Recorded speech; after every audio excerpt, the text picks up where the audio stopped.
तो hello guys, कैसे हैं आप लोग? सब बढ़िया सब बढ़िया। तो चलिए गाइस, शुरू करते हैं आज का अपना ट्यूटोरियल नंबर 10। ट्यूटोरियल नंबर 10 मतलब जो हमारा पार्ट है वो भी 10 है।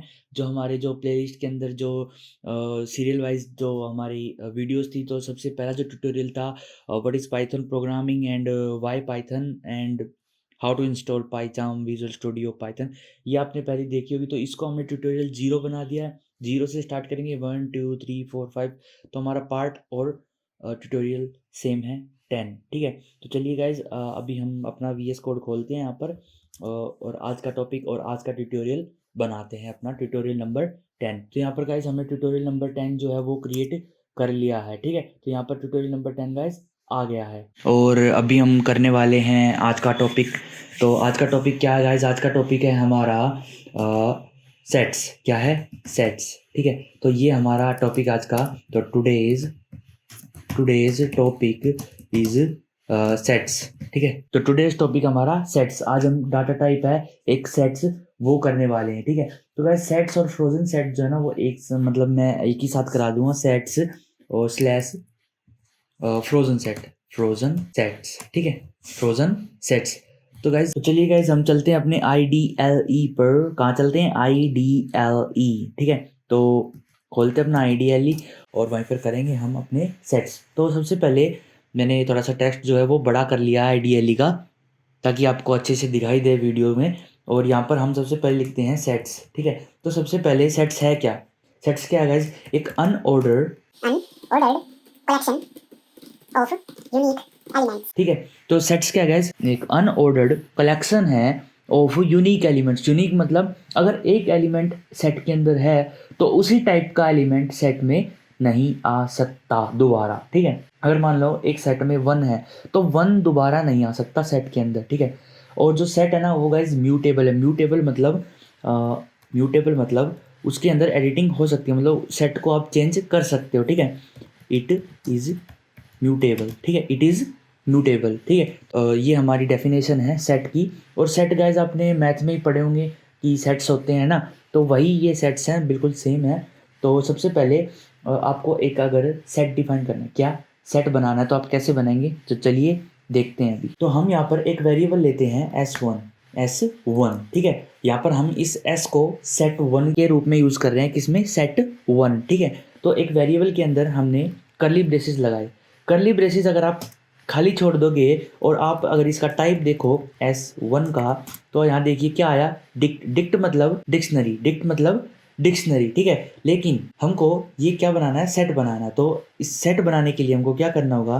जैसे कि मैंने S1 लिया और उसके इक्वल में जो कर्ली ब्रेसेस हैं वो उसको क्या करना होगा? आपको उसके अंदर कुछ डाटा डालना होगा। जैसे कि मैं डाल देता हूँ, एक मैंने 1 डाला। क्या डाला? 1, 2, 3, 4, 5, 6, 7, 8, 9। ठीक है। मैंने ये जो नंबर्स है अपने डाल दिए। अब देखो, मैं अगर यहाँ पर 1 दोबारा डालता हूँ, 2 दोबारा डालता हूँ, 4 दोबारा डालता हूँ, 56 डालता हूँ, 77 डालता हूँ और फिर 3 दोबारा डालता हूँ। ठीक है। तो ये देखना गाइस, ये क्या करेगा? ये सेट बन गया। ये हमारा क्या बन गया? सेट। जरूरी नहीं है कि आप ये 1 2 3 डालो, इसके अंदर आप कुछ भी डालोगे तो वो ऑटोमेटिक सेट बन जाएगा, क्योंकि डिक्शनरी का जो फॉर्मेट है ना लिखने का वो अलग है। ठीक है। तो अगर मैं इसके अंदर एक भी चीज़ डाल दूंगा ना, एक भी चीज़, ठीक है, तो वो एक सेट बन जाएगा। ठीक है। तो सिंपल सी बात है, ये सेट बन गया। ठीक है। अब इसके अंदर मैंने कहा कि एक बार जो नंबर आ गया, एक बार जो एलिमेंट आ गया, वो दोबारा रिपीट नहीं हो सकता। ठीक है। तो जैसे मैंने यहाँ पर 1 लिख दिया, ठीक है, लेकिन 1 तो यहाँ पर भी है, ऐसे ही 2 भी है और 3 भी और 4 भी है। अब देखना यहाँ पर क्या हुआ गाइस, ये अनऑर्डर्ड है। अनऑर्डर्ड का मतलब होता है कि जो इसमें हमने ऑर्डर लिखा है ना, ये उस ऑर्डर में नहीं रहने वाला, इसका ऑर्डर रैंडमली होता है। क्या? रैंडमली। ठीक है। तो मैं यहाँ पर एंटर करता हूँ और देखते हैं हमारा S1 जैसे, पहले टाइप देख लेते हैं, इसका टाइप देखते हैं हम इसका S1 का। ठीक है। तो S1 का टाइप है हमारा सेट। देखो आ गया ना, ये है हमारा सेट। तो सेट है, तो अब हम क्या करेंगे? अब हम इसको प्रिंट कराएंगे, प्रिंट S1। ठीक है। अब प्रिंट करके दिखाओ। तो इसने क्या दिखाया? देखो 0 1 2 3 4 5 6 7 8 9 77 एंड 56। ठीक है। 77 एंड 56। अब ये देखिए गाइज, मैंने यहाँ पर ये जो सेट है ये प्रिंट करवाया है। क्या करवाया है? प्रिंट करवाया है। ये देखिए मैंने 0 कहाँ लिखा था, 0 मैंने कहाँ लिखा था और किसने कहाँ कर दिया? सबसे आगे। अब आप कहोगे जो तो ये तो ऑर्डर में आ गया, नहीं नहीं ये ऑर्डर में नहीं है, पहले ध्यान से देखो 9 के बाद 77 है फिर 56 है। अगर ऑर्डर में आता तो पहले 56 आता और फिर 77 आता, ठीक है। तो ये ऑर्डर में नहीं होता है, मैंने यहाँ पर पहले ही आपको बता दिया कि सेट जो है वो अनऑर्डर्ड कलेक्शन है, unordered collection of unique elements, ठीक है। यूनिक मतलब जो डबल जो आइटम्स थे इनके अंदर, जो डबल एलिमेंट्स थे उनको इसने रिमूव कर दिया ऑटोमेटिक, ठीक है। तो ये हमारा सेट का काम है, सिंपल सा है, ठीक है। अगर मान लो मैं एक लिस्ट बनाता हूँ L1 के नाम से, क्या बना रहा हूँ, लिस्ट बना रहा हूँ, जिसके अंदर मैंने लिखा 11 12 13 14 15, ठीक है। ये लिखने के बाद मैं 4-5 बार 15 लिख देता हूँ, ठीक है।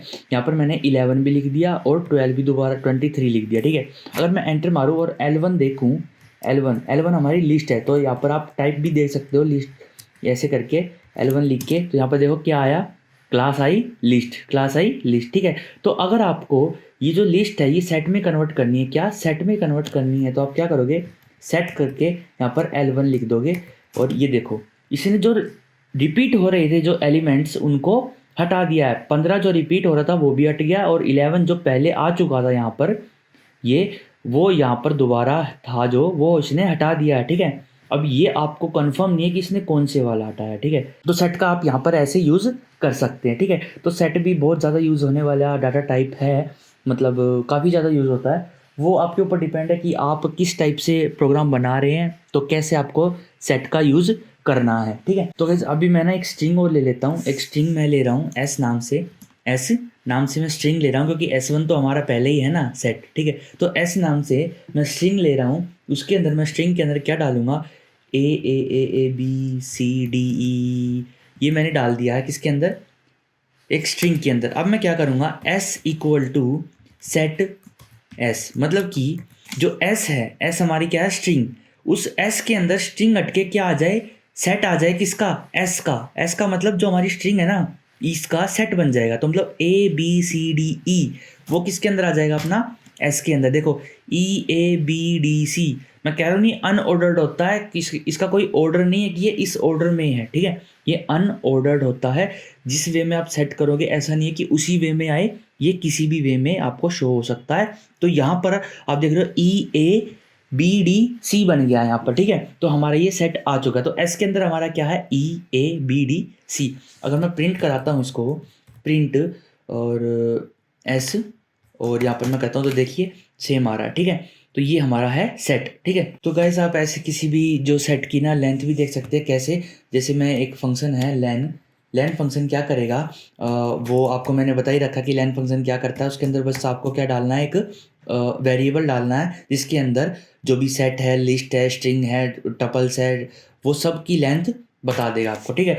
5 इसकी लेंथ आई 5, देखो इसमें 5 एलिमेंट, 1 2 3 और 4 और 5, ठीक है। तो ऐसे ही गाइज सेट भी जो है ना अपना बहुत एक तरीके से यूनिक डाटा टाइप है, बहुत ज़्यादा, और बहुत ज़्यादा यूज़ होने वाला भी है, मतलब कि सेट जो है बहुत यूज़ भी होता है। और गाइज इसके अंदर ना मैं आपको एक बहुत इंपॉर्टेंट बात बता देता हूँ कि सेट के अंदर आपकी इंडेक्सिंग अवेलेबल नहीं है। इंडेक्सिंग इसलिए अवेलेबल नहीं है गाइज क्योंकि जो सेट है वो अनऑर्डर्ड है, उसमें कोई ऑर्डर नहीं है, कोई फिक्स जगह नहीं है कि आपका जो ये एलिमेंट है, ये जो आपकी स्ट्रिंग है, ये फिक्स इंडेक्स नंबर पर है, तो इसलिए इसके अंदर इंडेक्सिंग अवेलेबल नहीं है, ठीक है। तो यहाँ पर मैं आपको ये इंपॉर्टेंट बात बता रहा हूँ, ठीक है। तो गाइज़ अब मैं आपको एक नया फंक्शन बताने वाला हूँ। तो अभी हम सेट्स की बात कर रहे हैं, यहाँ पर सेट्स में मैंने आपको सेट को डिक्लेयर करना बता दिया है, ठीक है। लिस्ट से सेट में आना बता दिया है, और स्ट्रिंग से भी सेट को आप कैसे कन्वर्ट करें वो भी मैंने आपको बता दिया है। लेकिन अभी मैं आपको एक बात और बताऊं कि आप जो चेक करते हैं, जैसे कि मैंने आपको बताया था कि कोई अक्षर क्या किसी स्ट्रिंग के अंदर है, मैंने आपको चेक करने का तरीका बताया था ना, तो ऐसे ही आप इसके अंदर भी चेक कर सकते हैं। जैसे कि मेरा ये सेट था, कौन सा सेट था, L1 सेट है ना, नहीं L1 लिस्ट है, क्या ये L1 लिस्ट है, कोई नहीं, हम S1 सेट ले लेते हैं। यहाँ पर हमारा जो S1 सेट है वो ये है, ठीक है। अगर मेरे को चेक करना है क्या 11 इन सेट नहीं S1, ठीक है, तो हम ऐसे चेक कर सकते हैं, फॉल्स आया, फॉल्स मतलब कि वो उसके अंदर नहीं है, ठीक है। 1 इन S1, ठीक है, इसका मतलब 1 तो है ना S1 के अंदर, ये देखिए 1 तो है S1 के अंदर, ठीक है, लेकिन 11 जो है वो नहीं है। तो ऐसे आप सेट के अंदर क्या कर सकते हैं, चेक कर सकते हैं कि जो एलिमेंट है वो प्रेजेंट है या नहीं है। आप एक और चीज़ कर सकते हैं, नोट इन S1, ऐसे भी आप कर सकते हैं। 11 नोट इन S1 का मतलब है कि 11 S1 के अंदर नहीं है।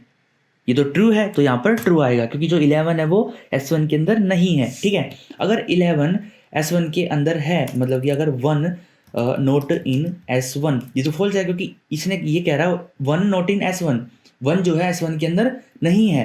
तो ये 1 तो है ना, पर यहाँ पर क्या आएगा फिर, फॉल्स आ जाएगा। क्या आएगा, फॉल्स आ जाएगा, ठीक है। तो ऐसे आप चेक कर सकते हैं, क्या क्या चेक कर सकते हैं, कोई भी एलिमेंट किसी सेट के अंदर प्रेजेंट है या नहीं है, ठीक है। तो सेट के कुछ फंक्शन देख लेते हैं हम। सेट्स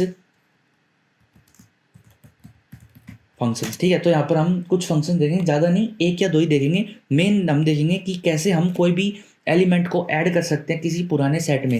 जैसे हमारा सेट था, इसके अंदर 11 नहीं था ना, तो चलिए हम आपको 11 ऐड करके दिखाते हैं। तो आपको क्या करना है, जस्ट नाम लिखना है अपने सेट का जो भी आपने डिक्लेयर कर रखा है, उसके अंदर आपको क्या करना है, ऐड करना है। ऐड, ये एक क्या है, ये क्या है, एक ऐड फंक्शन है जो कि क्या करेगा, एलिमेंट को ऐड कर देगा, चाहे वो आपकी स्ट्रिंग ही क्यों ना हो, ठीक है। मैं हेलो को ऐड कर रहा हूँ, तो ये S1 में हेलो भी आ चुका है इधर, ठीक है, ये आपका हेलो है, ठीक है।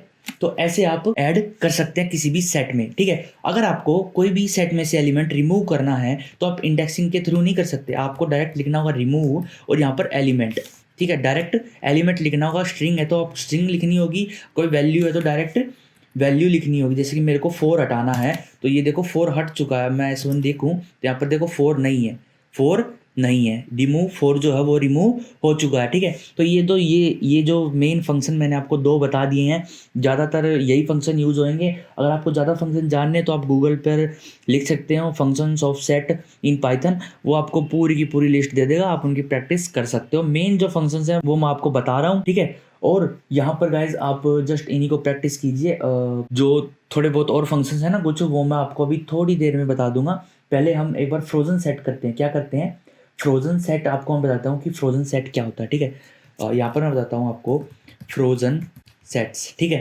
फ्रोजन सेट्स क्या है गाइज, ये इम्यूटेबल है। क्या है, इम्यूटेबल सेट्स है, ठीक है, immutable sets. The elements of frozen sets remain same. ठीक है, फ्रोजन सेट्स के जो एलिमेंट हैं वो सेम रहेंगे, जो आपने एक बार फिक्स कर दिया तो वो कर दिया, ना ही आप उसमें ऐड कर सकते हो ना ही रिमूव कर सकते हो। ध्यान से सुन लो कि फ्रोजन जो सेट है वो आपका जो एक बार आपने फिक्स कर दिया तो वो कर दिया, आप उसको चेंज नहीं कर सकते। क्या, चेंज नहीं कर सकते, ठीक है। डिलीट भी नहीं कर सकते, ऐड भी नहीं कर सकते, पॉप भी नहीं कर सकते, क्लियर भी नहीं कर सकते, ठीक है, ठीक है। तो गाइज यहाँ पर हम अभी क्या करने वाले हैं, S1 को हम क्या करेंगे, फ्रोजन सेट में कन्वर्ट करेंगे। तो उसको कन्वर्ट करने के लिए आपको क्या करना पड़ेगा, मैं एक फ्रोजन सेट FS1, ठीक है, FS फ्रोजन सेट एक वेरिएबल ले रहा हूँ FS नाम से, ठीक है। उसके अंदर मैं क्या लिखूंगा, फ्रोजन सेट, ये लिखूंगा फ्रोजन सेट, ठीक है। यहाँ पर आपको क्या लिखना है, यहाँ पर आपको सेट का नाम लिखना है, या फिर उस वेरिएबल या फिर वो सेट डालना है जिसको आप फ्रोजन सेट में कन्वर्ट करना चाहते हैं, ठीक है। तो आप जैसे ही एंटर करोगे तो जो FS है वो हमारा फ्रोजन सेट बन चुका है, ठीक है। आप इसको क्लास भी देख सकते, क्लास कह रहा हूँ, और टाइप भी देख सकते हैं, टाइप जो है इसका FS का, ठीक है। ये क्या आया, ये कौन सी क्लास का है, फ्रोजन सेट, ठीक है, ये फ्रोजन सेट है। तो यहाँ पर आपको पता चलेगा कि फ्रोजन सेट कैसे बनाते हैं। अब मैं आपको इसमें फ्रोजन सेट में ऐड करके दिखाता हूँ, FS डॉट ऐड। अब मैं यहाँ पर अगर कुछ भी लिखता हूँ हेलोज, ठीक है, मेरे को हेलोज ऐड करना है, ठीक है। यहाँ पर क्या आया, देखो यहाँ पर एरर आ गया। क्या आ गया, एरर, क्यों, क्योंकि इसके अंदर ऐड कोई है ही नहीं, इसके अंदर ऐड नाम का फंक्शन है ही नहीं। तो आप ऐसे फ्रोजन सेट के अंदर ना ही ऐड कर सकते हो ना ही रिमूव कर सकते हो, कोई भी फंक्शन इसमें अलाउड नहीं है, ठीक है। ऐड, रिमूव, पॉप, क्लियर, ठीक है, ऐसे कोई एट्रीब्यूट इसके अंदर एग्जिस्ट ही नहीं करते हैं, ठीक है। तो यहाँ पर आपको फ्रोजन सेट्स का मतलब मैंने बता दिया कि फ्रोजन सेट्स क्या होते हैं, ठीक है। तो गाइज यहाँ पर अभी मैं कुछ सेट्स की बात करने वाला हूँ। सेट्स, थोड़े से ना सेट्स के मेथड देख लेते हैं। मेथड मतलब यार गाइस फंक्शंस ही होते हैं, थोड़े से एक्स्ट्रा फंक्शंस देख लेते हैं हम सेट के। तो सबसे पहले मैं S1 की बात करना चाहूँगा। S1 है जो अगर मान लो अगर मेरे को एक सेट दूसरे सेट में से इंटरसेक्ट करना है, इंटरसेक्ट मतलब मैं आपको बता देता हूँ, जैसे कि मैं एक S2 भी ले लेता हूँ, S2 भी ले लेता हूँ, इसके अंदर मैं क्या डालता हूँ, इसके अंदर 1 2 3 4 5 6 7 8 9 है ना, 7 8 9 है, तो मैं क्या डालता हूँ 7 8 9 10 11 12 13 14 15, ठीक है। यहाँ पर मैंने S2 के अंदर ये डाल दिए, ठीक है, तो S2 भी हमारा आ चुका है।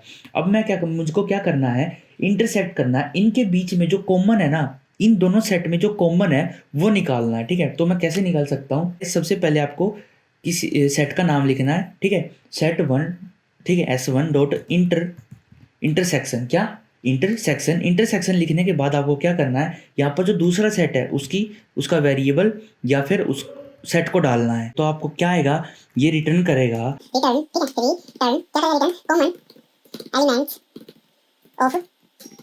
ठीक है, ये आपको कॉमन एलिमेंट्स रिटर्न कर देगा सेट्स के, ठीक है। तो ये देखो 8 9 और 7 ये कॉमन थे, इसने रिटर्न कर दिए हैं। लेकिन अगर आपको डिफरेंस देखना, डिफरेंस मतलब कि जैसे दो सेट हैं, जैसे मेरे पास सेट 1 है और सेट 2 है, इसमें से मेरे को सेट 1 का डिफरेंस निकालना है। 1 का डिफरेंस मतलब कि जो कॉमन है सेट 1 और 2 में उनको तो हटा दो, बाकी जो सेट 1 के अंदर अलग हैं वे शो कर दो। मैं आपको बता देता हूँ कि सेट S1 डॉट डिफरेंस, क्या DIFFERENCE, ठीक है, S2, ठीक है, ये क्या करेगा, रिटर्न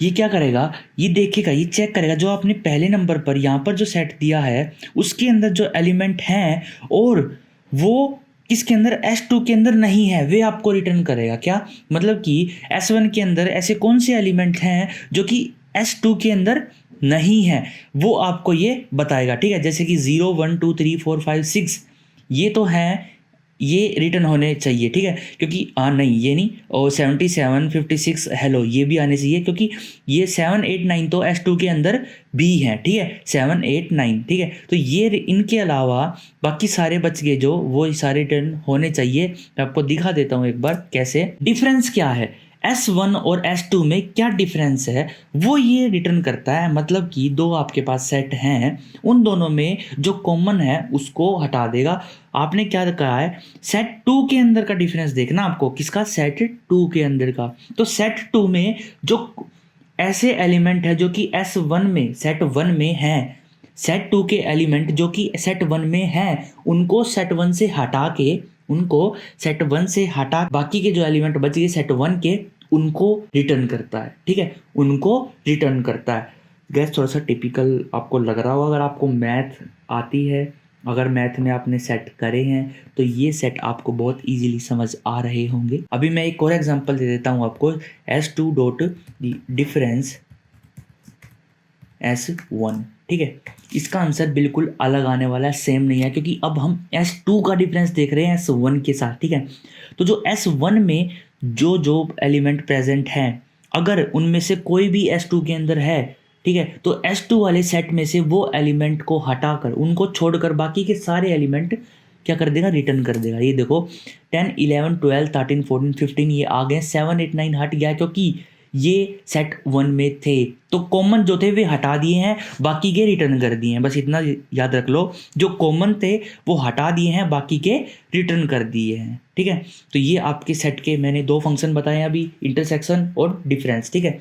अब मैं एक और बताने वाला हूँ, यूनियन। क्या, यूनियन मतलब दो सेट को एक साथ करके रिटर्न कर देगा, ठीक है। S1 डॉट यूनियन S2, ठीक है। ये देखो, ये भी इसका जो रिटर्न आएगा ना वो भी एक सेट ही आएगा, जो रिटर्न आएगा वो भी सेट ही आएगा, उसके अंदर भी डुप्लीकेट एलिमेंट नहीं होंगे। जैसे कि S1 है हमारा, ये है, ठीक है, इसके अंदर 7 8 9 है जो कि S2 में भी है, और हमने S2 को S1 के पीछे लगाना है, ठीक है। तो जो डुप्लीकेट एलिमेंट से वे हट जाएंगे, 7 8 9 सिर्फ एक ही बार रहेगा, ठीक है। तो मैं आपको दिखा देता हूँ, ये देखो क्या है, 0 1 2 3 4 5 6 7 8 9 10 11 12 77 13 14 15 हेलो 56, ऐसे आपका ये सेट आ गया है बन के, ठीक है। डुप्लीकेट एलिमेंट्स इसके अंदर भी नहीं रहने वाले, ठीक है। यूनियन मतलब पता है ना, दो सेट को एक सेट में कन्वर्ट कर देगा, समझ रहे हो ना। अब मैं कुछ छोटे से 2 फंक्शन और बता देता हूँ, जैसे कि मैं S2 डॉट, अभी मैं एक बार यूनियन की डेफिनेशन लिख देता हूँ, यूनियन नहीं, वो आपको नोट्स के अंदर ही लिखी मिल जाएगी। अभी S1 डॉट पॉप, ये पॉप क्या करता है गाइज, ये पॉप क्या करेगा, return remove a random element from the set. ये क्या करेगा, रैंडम एलिमेंट को रिमूव करेगा सेट के अंदर से। क्या, रैंडम एलिमेंट को रिमूव कर देगा सेट के अंदर से। कहाँ से, सेट के अंदर से, ठीक है। तो ये पॉप ऐसे काम करता है, देखो 0 इसने हटा दिया, 0 का क्या किया, हटा दिया। ये पॉप रिटर्न भी करता है, साथ में जो भी वैल्यू हटाएगा उसको साथ में रिटर्न भी कर देगा, ठीक है। अब मैं आपको S1 डॉट क्लियर भी दिखाता हूँ, क्या नहीं, पहले मैं एक बार आपको दिखा देता हूँ S1। ये देखो इसने 0 को जो है वो हटा दिया है, ठीक है, हटा दिया है। अब मैं क्या करूँगा, S1 डॉट क्लियर करता हूँ, क्या करता हूँ, क्लियर। ये क्लियर एक फंक्शन है जो कि क्या कर देगा, क्लियरिंग अ सेट, ठीक है, सेट को खाली कर देगा बिल्कुल, जो जो उसके अंदर है सब कुछ हटा देगा। The result is empty set, ठीक है, जो रिजल्ट आएगा वो क्या आएगा, एम्प्टी सेट, ठीक है। इसने S1 में से सब कुछ हटा दिया है, S1 एक खाली सेट बच गया, क्या बच गया, एक खाली सेट, खाली, ठीक है। तो यहाँ पर गाइस हमारे जो सेट है, फ्रोजन सेट है, वो हमारे मेन जो टॉपिक्स हैं वो आपको समझ आ ही गए होंगे। हमारा ये ट्यूटोरियल भी आज कंप्लीट होता है, और कल हम मतलब कि जो नेक्स्ट ट्यूटोरियल होगा उसके अंदर हम करने वाले हैं टपल्स, ठीक है। टपल्स के बाद गाइज एक ही टॉपिक और रहता है, डिक्शनरी, ठीक है। डिक्शनरी की टपल्स और रेंजेस में शायद एक साथ ही करा दूँ, और डिक्शनरी भी छोटा सा टॉपिक है, ज़्यादा बड़ा टॉपिक नहीं है, ठीक है, क्योंकि डिक्शनरी में ज़्यादा कुछ है नहीं, बहुत छोटे छोटे कुछ फंक्शंस हैं, वो मैं आपको बता दूंगा, और इंडेक्सिंग वगैरह भी उसके अंदर नहीं है, ठीक है। तो गाइज चलिए आज का ट्यूटोरियल हम यहीं एंड करते हैं। होप आपको समझ आया होगा गाइज, समझ आया तो वीडियो को लाइक ज़रूर करें, शेयर करें अपने दोस्तों के साथ, ताकि वे भी अच्छे से समझ पाए। अगर आप कंप्यूटर कोर्स कर रहे हैं कहीं पर, आप कॉलेज में, ट्यूशन पर, कहीं पर भी कर रहे हैं, तो अपने दोस्तों के पास ज़रूर शेयर करें। कुछ ना कुछ एक्स्ट्रा सीखने को आपको मिलेगा ही मिलेगा, इस बात की तो पक्का है यार, इस बात का तो, ठीक है। तो अगर गाइज आपने हमारा चैनल जो है सब्सक्राइब नहीं किया है तो प्लीज़ चैनल को भी सब्सक्राइब कर लीजिए, ताकि और बंदों तक भी ये वीडियोस पहुंच सके, वे भी फ्री कोर्स का मज़ा उठा सकते हैं। तो सबसे पहले गाइज अगर आपको हमारा चैनल का नहीं पता है तो सबसे पहले आपको क्या करना है, यहाँ पर यूट्यूब पर आना है, यूट्यूब पर आपको लिखना है डेथ कोड, ठीक है। यहाँ पर डेथ कोड लिखने के बाद सबसे पहले आप यहाँ पर आएगा हमारा डेथ कोड चैनल, वहाँ पर जाने के बाद आपको क्या करना है, प्लेलिस्ट पर जाना है। कहाँ जाना है, प्लेलिस्ट पर जाना है। यहाँ पर आपका पाइथन ट्यूटोरियल फॉर बिगिनर्स इन हिंदी आपको मिलेगा। यहाँ पर आप ये कोर्स को ज्वाइन करो और इसको सब्सक्राइब करो चैनल को गाइज। यहाँ पर आप पाइथन सीख सकते हैं फ्री में, बिल्कुल फ्री में। कैसे, मैं पक्का कह रहा हूँ आप पाइथन के एक्सपर्ट बन जाओगे, सच कह रहा हूँ, बिल्कुल सच कह रहा हूँ, पाइथन के एक्सपर्ट बन जाओगे, ठीक है। तो गाइज मिलते हैं आपको नेक्स्ट वीडियो में, तब तक के लिए bye, see you and thank you for watching.